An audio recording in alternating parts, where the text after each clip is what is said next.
Welcome back to Nawnies Place. And I always want to remember, welcome to you if you're stopping by for the first time. I want to talk today. I just was trying to hold on to this, but it just kept bothering me over and over. It kind of grieved my spirit a little bit. So I'm going to speak about some things today. I pray that it motivates you, and I pray that it encourages you today. I think I spoke something in relation to this in one of my older videos, but it was about intentions. But today I want to talk about motives and what motivates us to do things or say things. What's really like the bottom line? What's in our heart? Now I'm going to try to tell a little bit about this without really kind of calling anybody out, so to speak, because I don't believe in that. But I was listening to someone the other day on social media, and I just started really kind of listening to this person, and I was very encouraged by this person because they said that they wanted to make a change and put out content that was going to encourage people to understand and know Christ more. So I was kind of excited about this. So it kind of took me off guard as I was listening to this person. And the person was going on with their usual things that they show and they display and they tell. And then it just kind of went to another direction. And that person began to call out another individual, another believer. Now, I say call out. Really, he kind of put this person on blast because I don't think a lot of people that were listening to him would have even realized that this particular individual had said what they said. Now, let me just say and preference it by, I'm not saying that we're supposed to go along with sin when we see sin. I'm not saying that we're supposed to just like it, welcome it, or whatever. But I do believe that when we see someone or we know someone that's trying to do the right thing and trying to live by the Lord, that when that person makes a mistake, I don't think we as their Christian brothers should put them on blast. Now, the reason why I say blast is because, like I said, a lot of people I don't think would have even known about this, but this person put up the person's video, showed everything, and it just grieved my spirit. And I was like, what's happening? What's going on? Because aren't we supposed to cover one another? And if we do see someone, a brother or sister that is in sin or makes a mistake, especially if we know that person, they could go to this person kind of on the sideline and say, hey, that what you said was really, that's like way out of line. But according to this person, they didn't do that. They just decided to take that person, what they said, and put it out there for more people to see this person's fault. How do we expect as Christians for people to want to come and know this wonderful Christ that we know? This wonderful God that heals us, that loves us, that protects us. Aren't we supposed to be those examples? Aren't we supposed to be the example of Christ? And again, like I said, I'm not saying to go along with sin.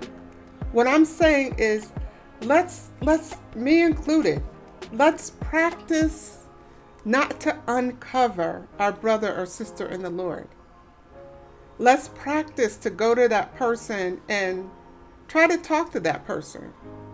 The Bible talks about that in, I believe it's in Matthew.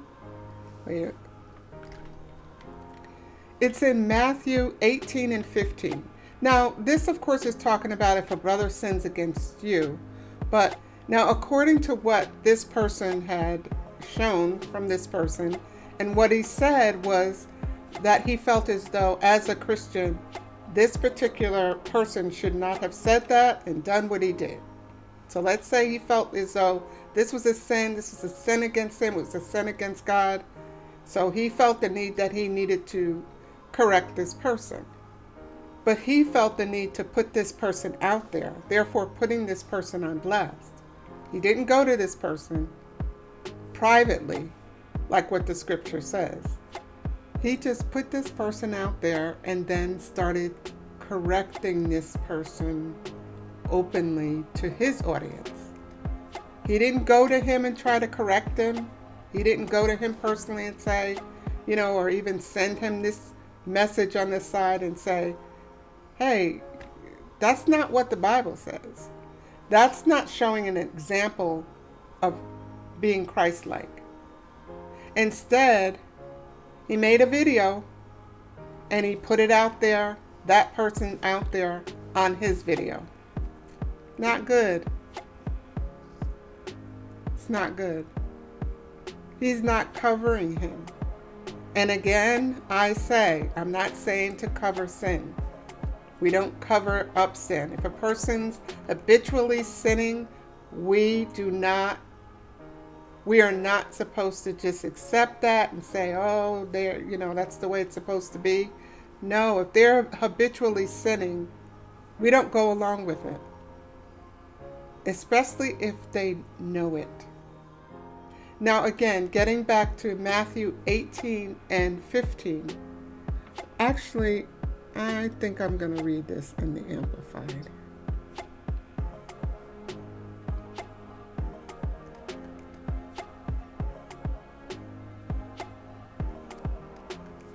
Okay, this is the Amplified version. If your brother sins, go and show him his fault in private. If he listens and pays attention to you, you have won back your brother. But if he does not listen, take along with you one or two others, so that every word may be confirmed by the testimony of 2 or 3 witnesses. So once again, I'm not saying that we are supposed to just ignore sin and not call sin what it is. But I do believe that we're supposed to go to that person in private and try to speak to that person in private as a brother or a sister. This to me is love, and love covers. Love doesn't expose.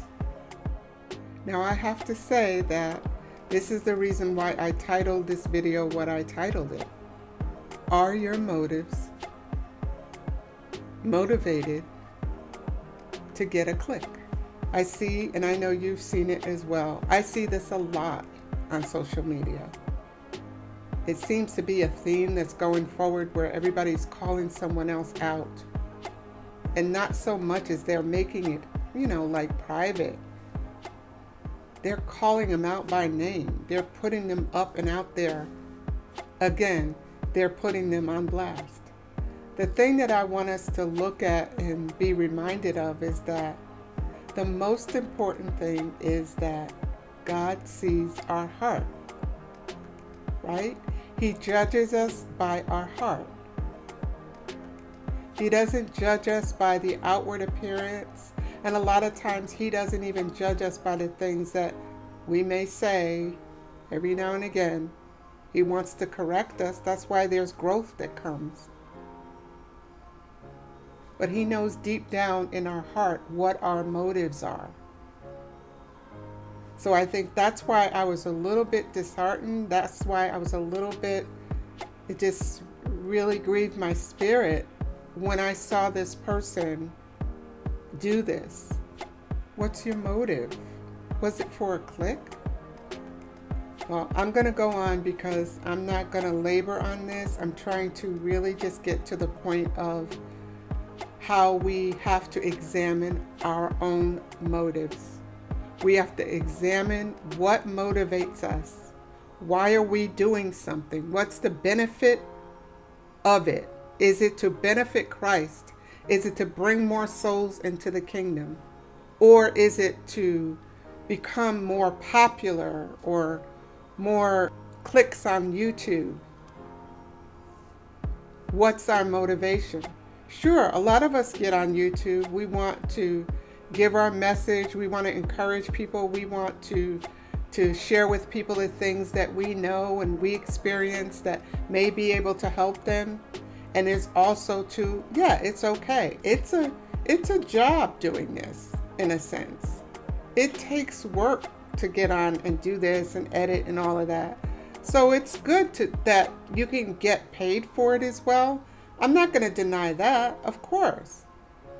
But to now start to use it to pull people down, especially as Christians, I keep saying this, especially as our brothers and sisters, then I think that we really got to examine our heart.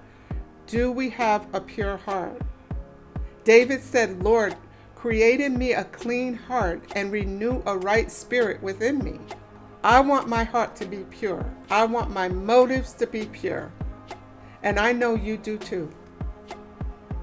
And speaking about David, I'm reminded of 1 Samuel 16:7. When Samuel went to Jesse's house to anoint David, when he first came and he was looking at Jesse's sons and going one by one, he was looking at appearance. He was looking at stature. He was looking at how handsome they were. And the Lord told him, don't look on their appearance. I've rejected them. I need you to look on the heart. And that was David. David was a man after God's own heart.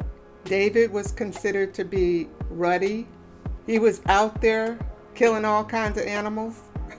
But God looked on David's heart. And that's what we want to do. I really want to motivate and encourage you to do, is to judge our hearts. Judge our own hearts. Don't judge anybody else's. You don't know. It says to judge is to make let me get the right.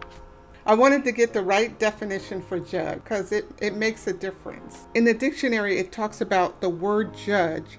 It carries the idea of a well-informed decision. So just like a judge in a courtroom, right? They need all the facts. They need all the information, everything. They need to be well-informed. They need to know everything about the case, everything about the individual, all these things they need to know.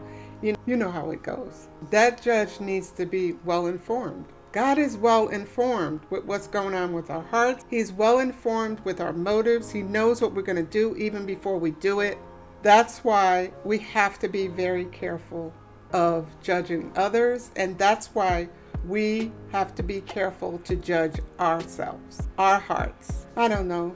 To be honest, I just didn't even know whether I should even share this or even say anything about it. But I think the most important thing that I just want to get across is for us to continuously examine ourselves, examine our motives, examine our motivation and where it's coming from.